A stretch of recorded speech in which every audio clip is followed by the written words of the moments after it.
All right, welcome to today's webinar. We're going to talk about PropelZ, multi-platform, and a variant of that, particularly around accessing data on your IBM iOS, or as many of us know it as AS400 from a legacy standpoint. I am Dustin Froyum. I'm one of the co-founders of VirtualZ, and today I have Vince Ray, co-founder, and our CTO also presenting with me. Hey, Vince. Hey, Dusty. And you know what? I am definitely one of those. I think of it as AS400. I think of the operating system as OS400. So yeah, definitely probably need to come forward a few years in my terminology. Yeah, me too. Yep, that was always kind of where I was stuck too. So, plus then you don't have the confusion with like iOS and Apple and stuff. So if you just refer to as, AS400, everyone knows what you're talking about. Okay, so we did our intros here. This is being recorded. It'll be available for playback on our YouTube channel as well as our Skyward Data podcast. And you can find that on any of the podcasting platforms. We're going to talk a little bit about challenge with AI data access as well as other data access in your legacy platforms. And then I'm going to ask Vince to talk a little bit about the architecture and functional overview of PropelZ and specifically iOS. And then we'll talk through some use cases, pricing, and then we'll get out of here. Okay, so let's just talk a little bit about some of the challenges with accessing data on legacy platforms. And, those that know us, right, we deal a lot with mainframes as well. We've talked about VSE, NZOS, but, that applies to some of these other operating systems that come up with our customer use cases as well. And so that's where multi-platform PropelZ comes in. But one of the things that we're really focused on is getting rid of the data silos in these legacy platforms and allowing you to easily, in a no-code fashion, unify that data into your data lakes, databases, as well as, for AI and BI purposes, not only in your batch window, but from in your online window as well. So making that data available throughout the day. That creates some of the legacy ways of doing this have created a lot of technical debt, and as well as, it doesn't really address some of the challenges that we're all facing with an aging workforce, particularly in the mainframe and some of these legacy platforms. So how do you address that in an easy fashion? And that's one of the key things that we set out to do, is really make our products very user-friendly to a wide variety of skills, particularly DBAs that don't have mainframe knowledge in particular. So that's I hope Vince will talk a little bit about that as we go as well. And then, but still protecting or masking that data as it goes out, and keep maintaining some of the mainframe security aspects that we all really appreciate, as well as some of these other platforms. Yeah, and we talked a little bit about the talent. So Vince, let's get into how PropelZ works and how we address some of these specific challenges very specifically with PropelZ.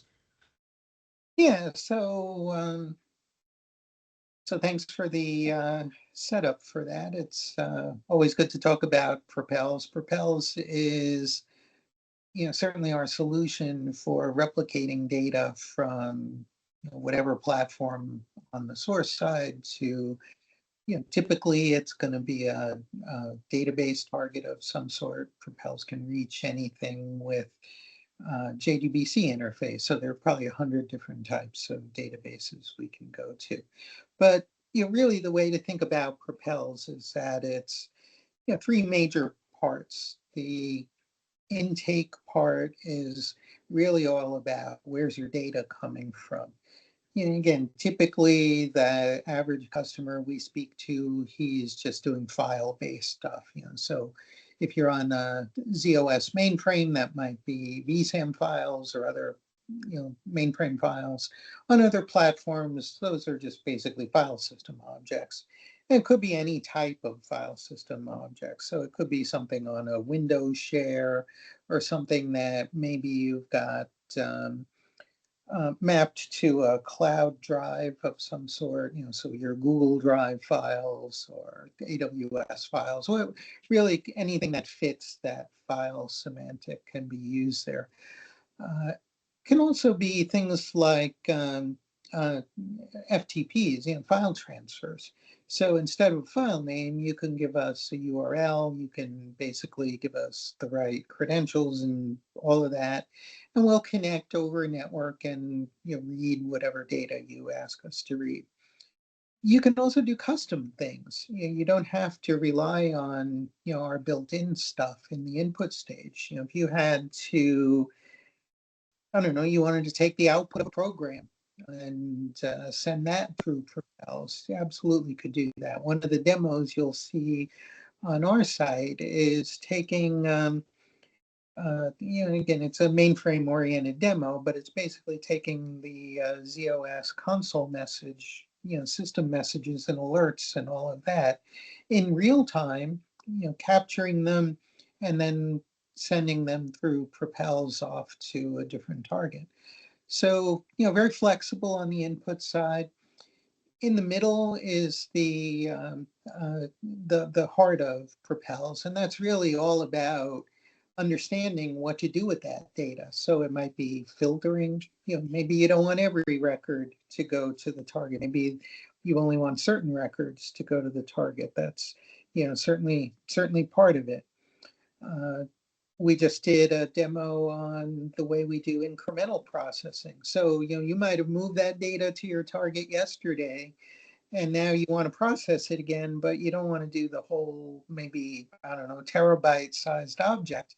You just want to figure out what's changed and synchronize the changes. We can do that too. And then probably the most important thing, we also do data transformation. So, frequently you're dealing with, binary files or files that have a mix of text and data and, all sorts of other complexities. And so PropelZ gives you a way of saying, here's some metadata that describes what my records look like, and use that so that you're not just understanding the records as blobs of data, but you can break them down into columns like you would see on a relational database or in a spreadsheet, whatever it is. So, we can use that metadata to transform what you're looking for, or at least what you started out with, into what you're looking for on the target. And one of the things I'll point out that's come up a few times, this can also be done in a selective way. So your input might have 100 fields in it, but for whatever reason, security, performance, whatever reason, you might only want to put 4 of those fields on the target. We can do that as well. And the metadata that we use is designed to be really simple.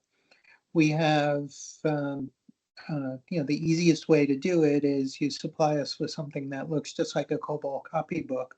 And then, we can parse that, understand that, all the data types, all the structure definitions, all of that you might have in there get applied to your data. And now we can understand it at a column level instead of at a kind of blob level.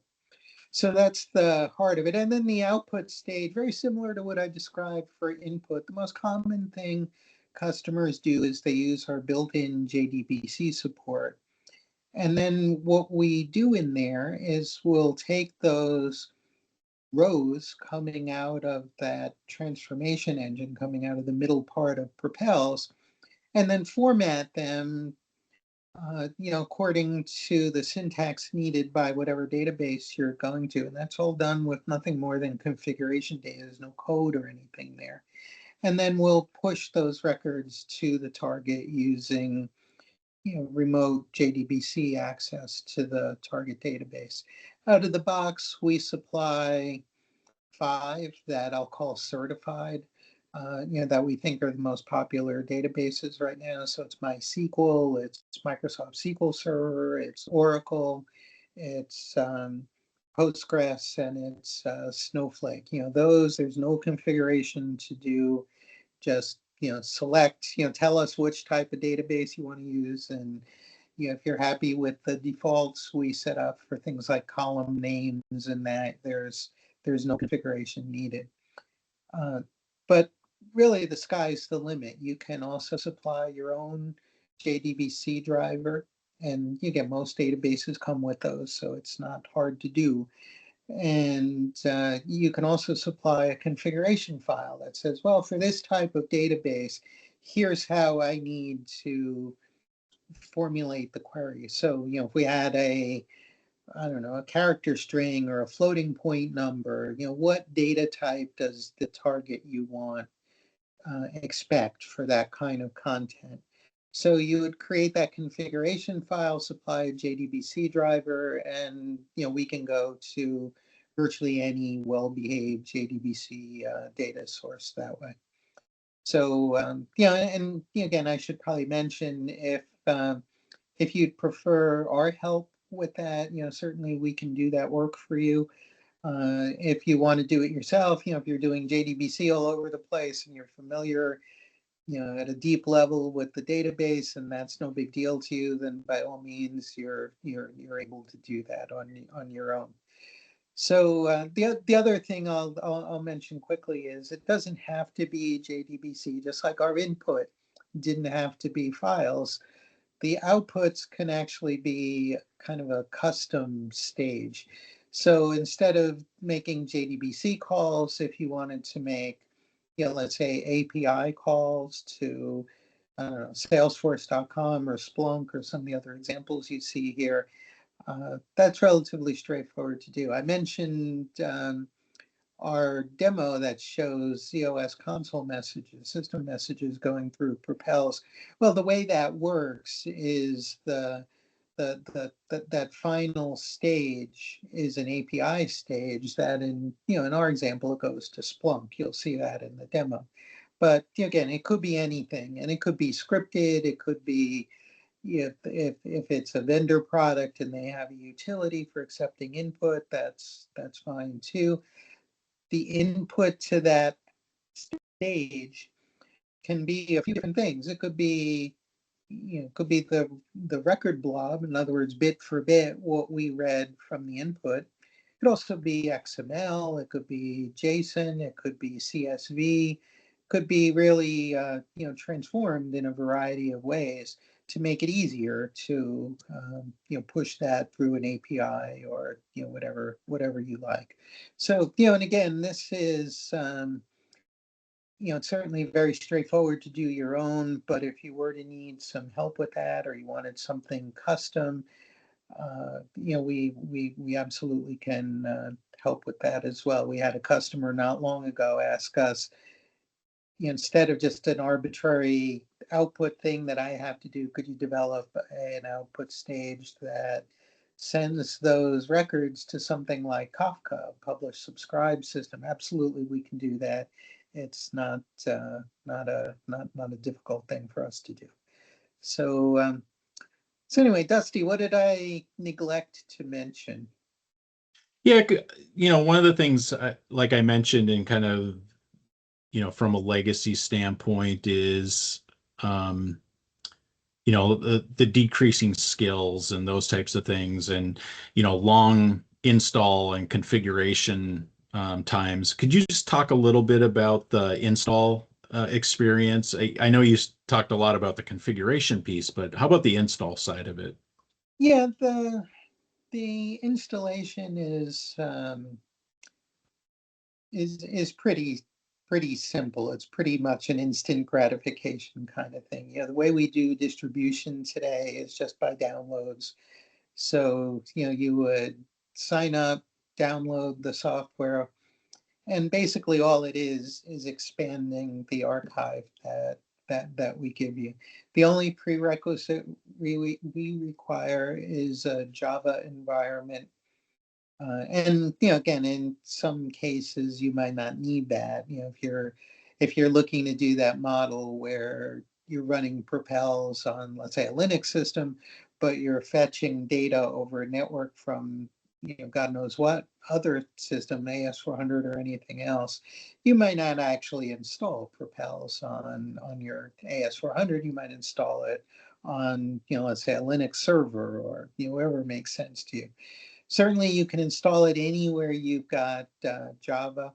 Our need is, we support everything back to Java 8. So if you got 8, 11, 17, 21, whatever it is, we're fine with that.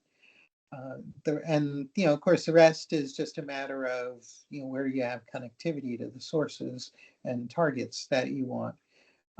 What we find most of the effort is not so much installing the software. You can have that part done literally in minutes, and there are very few prerequisites. But it's really that next stage. Okay, I've got a database that maybe I've never talked to. How do I make sure my network connection is set up right? How do I make sure I've got all the right, I don't know, digital certificates if I'm looking to do SSL or TLS to that target? How do I make sure all the credentials are right? We give you some tools built into PropelZ to help with that. But getting off the ground that way is probably where you would spend more of your time. And again, if you're an old pro at this, if you're doing similar things from all over the place, that probably take you a few seconds. If it's your first experience connecting, like in this case, an AS400 to, let's say, an Oracle in the cloud, you might have to give a little bit of thought to that. But again, it's not a big job. It's just a matter of understanding how to configure that and get all the parameters right.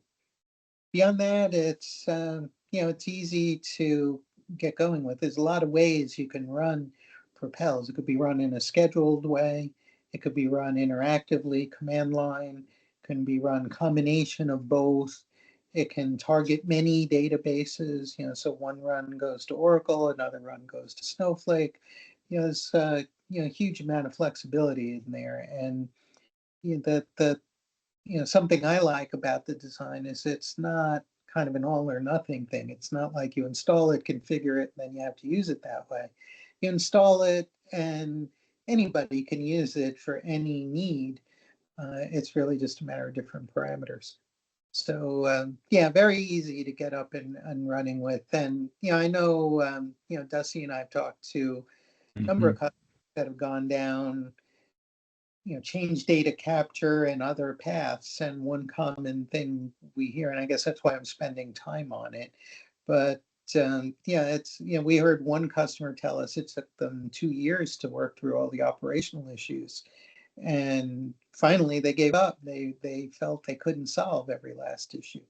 So PropelZ is not like that. PropelZ is the kind of thing that, if you can't be productive with it in a couple of hours, call for help because there's, something not quite right there, and we'll help you get going with that. Yeah, that one. And I always think back to the other customer, Vince, that, they had, anytime they made a change to their, very manual ETL process, right? And they're, particularly if there was something new in a copybook, they would have to do all this mapping and analysis, and it would take, typically 6 to 8 weeks just to get a change in the data format and the data out to through their legacy ETL process. And, when we talked about how automated that is, especially if you have you got good copybooks, you don't have to make any changes and it's completely automated.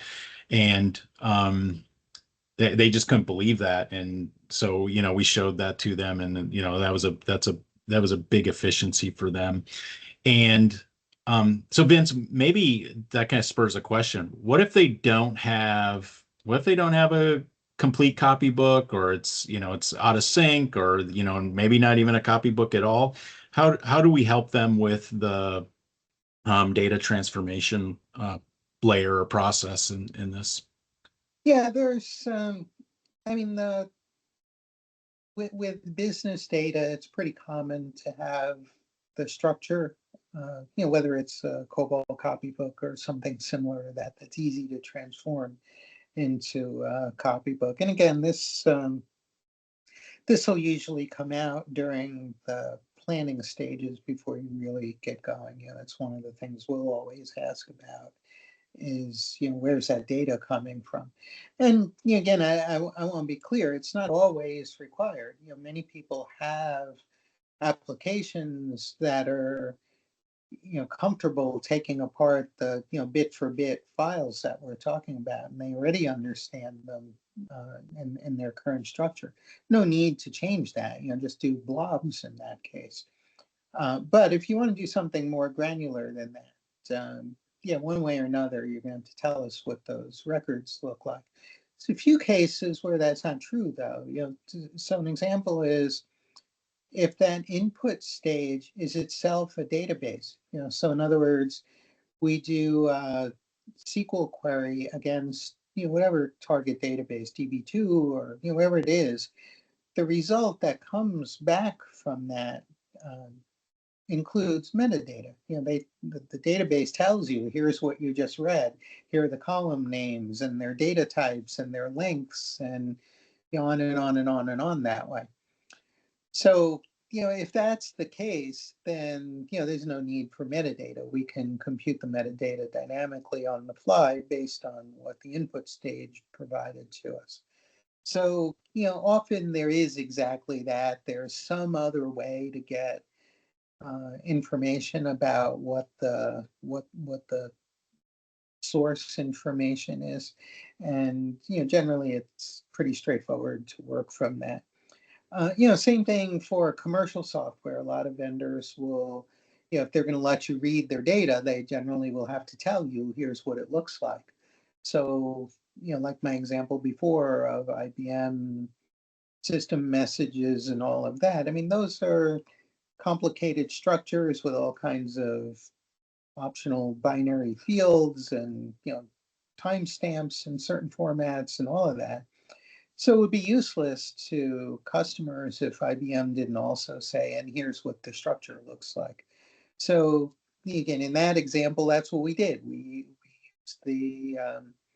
used the structure definitions that IBM provides, and instead of that COBOL copybook idea, and we're able to parse the records that way. So I don't want to give the sense that there's magic in the universe and all of this is free. If you got really complicated data and you have no idea how it's structured, you can certainly spend some time figuring that out. But relatively little is like that. Always, it's your own business data. You'll have a program someplace that's reading it. That program's going to have structure definitions that explain what it reads, and that's the starting point. It's just finding that sometimes is where the work can be. Yeah, that's a good question, Dusty. Yeah, great. Thanks, Vince.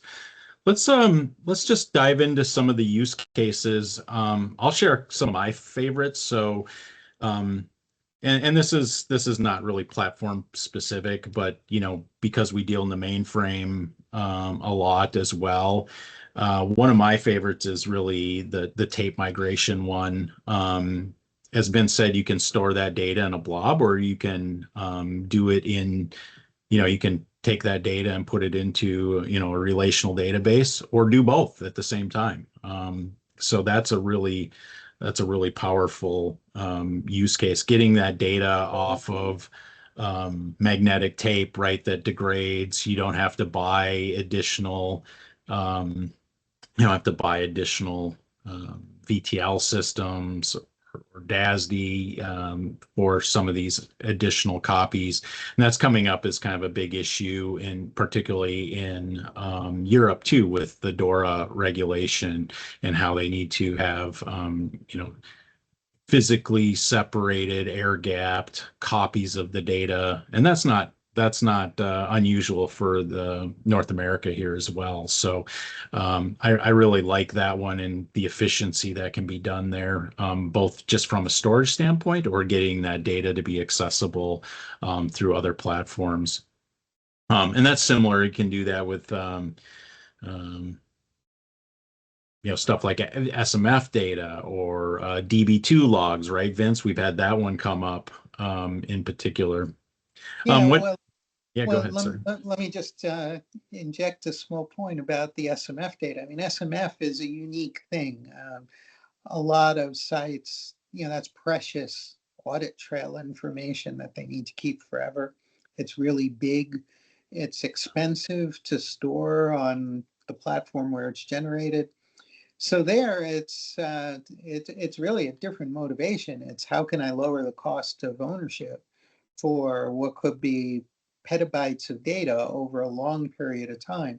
And the temptation is to use something like Amazon Glacier or whatever makes sense to you that way, or a database somewhere. If what you want to do is say, give me last Tuesday's data back. So there, exactly right. It's not like you want transformation and store all of that in rows and columns. It's just you're looking for a cheaper, more flexible way to store that kind of data. Yeah. And the PropelZ can give you a really good solution for that. That lets you get to that point without a lot of energy or thought about it. And the same is true. I mean, I'm using SMF data as an example. That's kind of a ZOS specific thing, but it feels to me that most business platforms have a similar thing. There's audit trail data. There's might be your syslog messages. It might be that you write audit records. It might be very similar idea, just different structure. And I think the same benefits could be had on those kind of platforms. Yeah, and I'll mention another storage product that we have as well that can help in that area. But certainly there are use cases for PropelZ and that just depending on what your needs are. I don't know, Vince, what would you identify as maybe something around AI? Is that one of your favorite use cases? Well, it's certainly a common one that we hear quite a bit. It's like, I got this old legacy data locked away on whatever platform, and I want to get it into a nice modern AI application. So, there are a lot of ways of doing that depending on the platform, and it's certainly a conversation we'd love to have with all of you out there who might be watching. But the idea that I can just set up a PropelZ job and in relatively little effort be pushing that data off to whether it's Snowflake or Databricks or whatever it is. I mean that's a huge amount of value with very little work, and that always feels like a big victory. So I mean it's a lot of things. I mean sometimes we also hear quite a bit about app modernization. So I've got these old legacy, in AS400, it might be RPG programs that are doing custom reports and things like that. And you'd like to replace that with, some kind of more modern tool, Tableau or Microsoft Power BI or whatever it is. The problem is those kind of tools aren't going to understand your data necessarily. So again, an approach of just grab a snapshot of what you want, push that data to the cloud. Now all of a sudden, I can use a whole new generation of kind of modern analytics tools, BI tools, reporting tools. I mean, it's a great way to break free from some of that legacy kind of stuff without having to make an enormous investment in rewriting an application. So yeah, I mean, there are a lot of those kind of low hanging fruit things that, honestly, you guys on the call would know those better than we do. We're constantly surprised. People will call us and, hey, could I use it this way? And they come up with wonderful ideas. And the cost savings can be enormous. The flexibility and the business value is huge. So yeah, I think I think it's one of those kind of Swiss Army knife kind of tools that can go a lot of different ways with your data depending on the problem you're trying to solve. Yeah. I mean, I'll just share one other one, and it's a little bit of a variant of stuff we've already talked about. But we're mainframers. We love the mainframe. That said, there are customers that are retiring their mainframe, and one of the things that the multi-platform PropelZ does is, and this is coming up just with a couple customers right now. They're moving off their mainframe, so they need help with kind of final data migration that they haven't found in the market, and they don't really want to do manually, that we can do for them. And also then being able to store that data in its native format and still access it with multi-platform PropelZ. So that's coming up, and that's a particular use case that we'd love to help you with. All right. So I'm going to talk a little bit about our pricing. So what does this all cost? So today, it is an unlimited use license, so no limitations on the amount of data, the number of LPARs, the number of sysplexes, anything like that. It's really $50,000 per year for your enterprise, per OS. So if you need ZOS and you need iOS, that's $50,000 each, because we have to maintain those platforms and the compatibility. But that's still a lot of value in that $50,000. That price is good through the end of the year. We do anticipate that there will be a price increase starting on January 1. That said, if you're interested in locking in the $50,000 per year for multi-years, and we're working with some customers and partners on that right now for year end, you're welcome to do that, and we will hold that price throughout the term of that commitment. What comes with that $50,000 on top of all these use cases and the unlimited nature is we do ship that with our tested drivers out of the box: Oracle, MySQL, SQL Server, Postgres, Snowflake. There's another one that's potentially in the works that a partner requested, so we'll keep everyone posted on that. So that is included in that $50,000. If you want the Splunk pipe, the real-time streaming, and that connector, that's an additional $25,000 per year for that real-time pipe into Splunk. We do have a request out there as well to do DB2 as an input, a real-time pipe there, and then out to whatever target you want. And that would probably be similarly priced at the $25,000 per year. So again, take a look, or if you have that specific request, come talk to us, and we can try to tag team that one together as we're bringing that one to BGA potentially. Yeah, so that's the pricing. And again, if this sounds like something you need and you have an urgent need, please come talk to us. Or if you're interested in the price hold, even if your project is in the next year or two, yeah, please come talk to us, and we'll start that term within reason, right? When you deploy PropelZ. So yeah, get in on that price before it does increase. I did mention we've got a full suite of products. So we talked about PropelZ today. Flows is that other storage and backup product.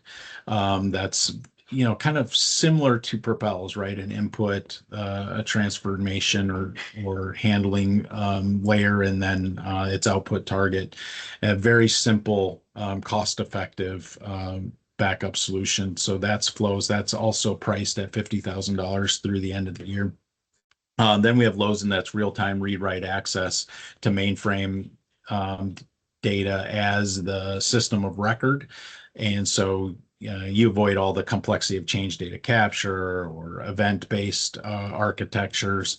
And so you can you can migrate and update applications to the cloud, or you can do agentic AI type things with real-time data access with those. And then Zach is even a more complete, higher order storage solution. And again, there's demos of each one of these. There's webinars or podcasts on each of these topics. Tons of resources if you're interested in these. But yeah, if you'd like to know more about these, we're happy to have one-on-one conversations as well.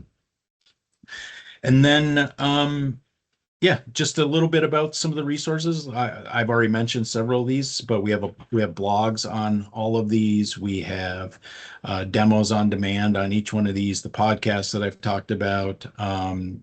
We'll be going to AWS reInvent shortly here, and we'd love to meet you there if you're going to be at reInvent. We also have kind of self-directed briefing centers on each one of these products. So lots of resources on our website at virtualzcomputing.com. All right, Vince, thanks so much for joining us. That's our webinar for today. And yeah, we'll catch you on the next one.